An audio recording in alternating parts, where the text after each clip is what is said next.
Have you ever questioned your abilities even when others seem to praise you on them? Have you ever experienced self-doubt and feelings of unworthiness, like somehow you didn't measure up? Well, you're certainly not alone. Ever since the first article came out in 1978 about imposter syndrome, people have been doubting their abilities and keeping their talents hidden and themselves small just because they feel they don't have enough credit, social proof, testimonials, or credentials to be able to really excel what we actually know you're really good at. It's interesting that we want to be seen and heard, and yet we fear it at the same time. So that's what we're going to be exploring today is what we call imposter syndrome. But who really is that imposter? That's what we'll be exploring today on Awaken and Ascend. I am Jennifer Regular, and I'll see you in just a moment.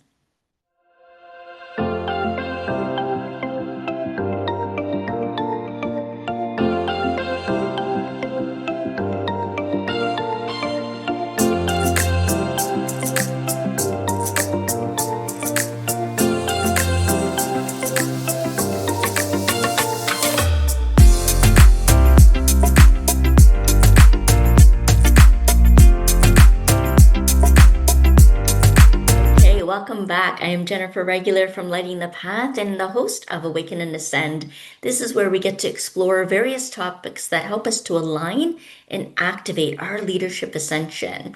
See, the etymology of the word lidere, leader, is to guide and bring forth, to guide and bring forth. And that's what I'm trying to restore through the work that I do is to guide and bring forth those sacred leaders who understand with great reverence how they're creating deeper impact that serves a higher purpose, how we're supporting to uplift humanity and raise the vibration of the planet.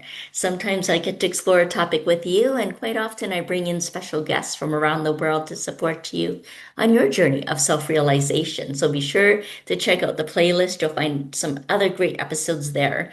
Today, though, I really want to explore this issue of imposter syndrome and how can we overcome that? How can we override that?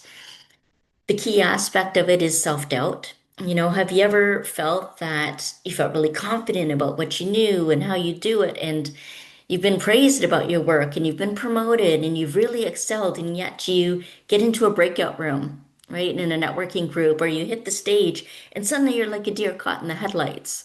At least that's the way that I felt one time when I was getting into a breakout room. I was at a Collaborate event and, I was mingling with people who've shared stages with TJ Ecker and Jack Canfield and Les Brown and Wayne Dyer even. And I didn't share the stage with any of those people. So here I am. What do I know? What am I doing?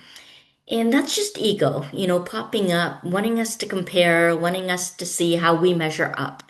And that's not really what it's about. How I gathered myself when I took a few calm breaths and, had that fight or flight response, like really whether I was going to freeze or whether I was going to get the hell out of there because I didn't feel like I belonged. I gathered myself and my thoughts and remembered why I was there was to connect.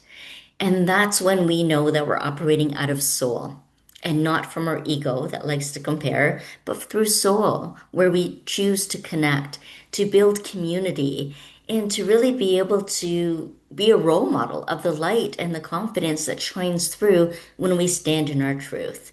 And when we do stand in our truth, then we're coming from a place of integrity and authenticity. And truly, authenticity is our superpower. So that means not comparing yourself to anyone else, not deciding whether or not you belong somewhere, because chances are you probably don't if you're tuning into this podcast, that you have more of a thought leadership kind of mindset, that you're innovative, creative, and just see the world through a different lens. And it's time to start seeing yourself through a different lens, one that's more self-compassionate, one that's curious, one that doesn't care what ego thinks and knows that you're here to serve a higher purpose. And to have that greater impact, you need to show up. You need to be showing up and standing up for what you believe in, even if that means failing or making mistakes and being okay with that, accepting that we did come down here to have the human experience. And I find the antidote to imposter syndrome is stepping into your spiritual sovereignty, remembering that you are a divine being of the light, remembering that you came here on a mission to support humanity at this time. So, to help you gather your courage to rise up into your calling, I encourage you to be in that place of service, to be aligned with soul in your path and your mission, to overcome the fear and the self doubt and be humble, to show up anyway and share what you know. Share your gifts and your talents to create beauty and change in this world. We have a sacred responsibility to do that, to guide and bring forth as leaders other people who are here to guide and bring forth and to heal and to feel whole and to really come from a place of integrity, authenticity, and truly living your values. So when you can be more aware, more conscious of what your values are, what your why is, what your mission is, what you're feeling called to do, then that's going to drive away any fear and actually drive you and your mission forward to really gain momentum and to have other people cheering you on and supporting you, not judging you. That's when you're now in the right place with the right people and the right vibration to attract what it is that you came here to create and manifest and experience in this lifetime. So, keeping into your truth, knowing your values, being consciously connected to your mission, aligning and activating your values, your message, your way of sending out universal love, the acronym for what soul truly is. And I'd love to know what that is. What are you feeling called to do? What do you want to be known for and seen for and heard, and yet emotionally feared at the same time? That's the paradox. One thing to understand at an even deeper level, too, and by the way, if you do know what you're being called to do, I'd love to see that in the comments. One thing to also be aware of is the true imposter is shame. It's shame. It's the way that we've been programmed, false beliefs that we have absorbed or integrated or created falsely to hide or dim our light. Shame is what we need to be able to heal and overcome and not judge ourselves for.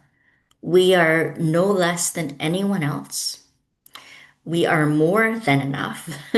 We are created to deliver our unique vibration into humanity.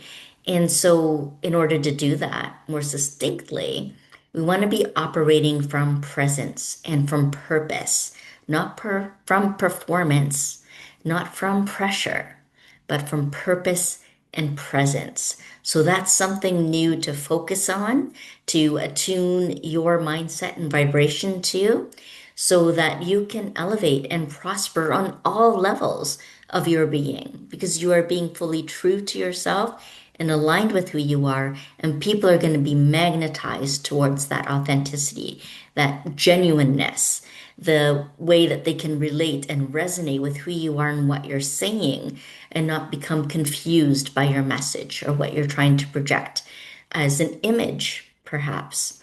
So I'd love to know your thoughts on this. How do you experience imposter syndrome? How have you been able to overcome it? Love to share and build on this topic even more as we continue the discussion, as you maybe listen to this again, reflect on it, journal about it. Share in the comments what your thoughts are. I'd love to hear from you. And please remember your spiritual sovereignty. Really step into your light, because that is the antidote to imposter syndrome. That's what's going to help propel you, move you forward, and keep shining your light. Light is also an acronym for living in God's highest truth. So live in your highest truth in a good, orderly direction. Another way we can think about that, God. So let me know what you think of this and share it if you think it might help someone, may spark some interest, and have you thinking about things in a slightly different way. Until next week, bye for now.